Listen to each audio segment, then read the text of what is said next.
السلام عليكم ورحمة الله وبركاته. النهارده معانا فقرة جديدة، فقرة بتتكلم عن شباب القاهرة اللي هم وجه بحري بعد مشاهدتهم لفيديو اللهجة الصعيدية. ومعانا الزميل محمود اسماعيل. ما تعليقك يا محمود بعد ما سمعت الفيديو؟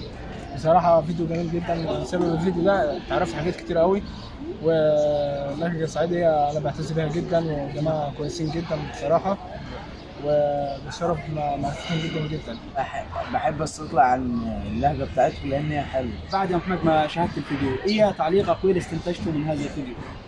بداية كده أنا من فانز سيمبل والونش، تمام. أنا فهمت معاني كتير من الفيديو ده، تمام. وضحت لي معنى كلمات كتير كانت غايبة عني، كنت بسمعها دايما من الزملاء الصعايدة معايا في الدراسة أو غيره يعني، تمام. هي جمل ما أعرفش معناها يعني، بس لما شفت الفيديو تمام عرفت معناها. يعني انت بعد ما سمعت الفيديو ممكن تتعامل مع بعض من الناس اللي هو يجوا من الصعيد والكلام ده؟ طبعا عندي ناس كتير قوي عندي في الجامعة، وهم جماعة كويسين جدا والله، يعني أجدع ناس عرفتهم يعني.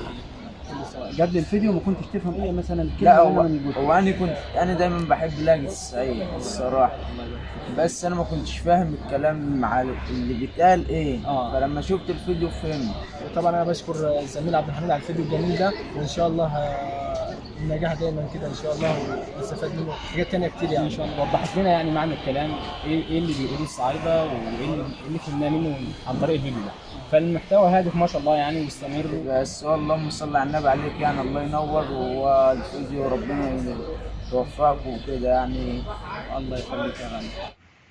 اول حاجه انا بحب جدا اللهجه الصعيديه وبحب اسمعها، وهو عبد الحميد كان تأديته حلوه جدا للفيديو، وهو وضح الكلمات، بعض الكلمات، عشان فعلا يعني بيعجز عن الناس اللي هم من وجه بحري، اللي هم يفهموا اللهجه بتاعتهم. ما نسميهاش لغه، هي لهجه، تمام.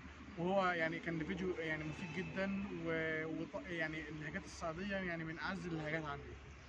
الله يخليك يا احمد. شفت فيكم محتوى، وشفت فيكم يعني حاجه هادفه، وان شاء الله في استمرار دايما. ربنا يوفقكم ان شاء الله. يلا بالشكر. ماشي. الله يخليك.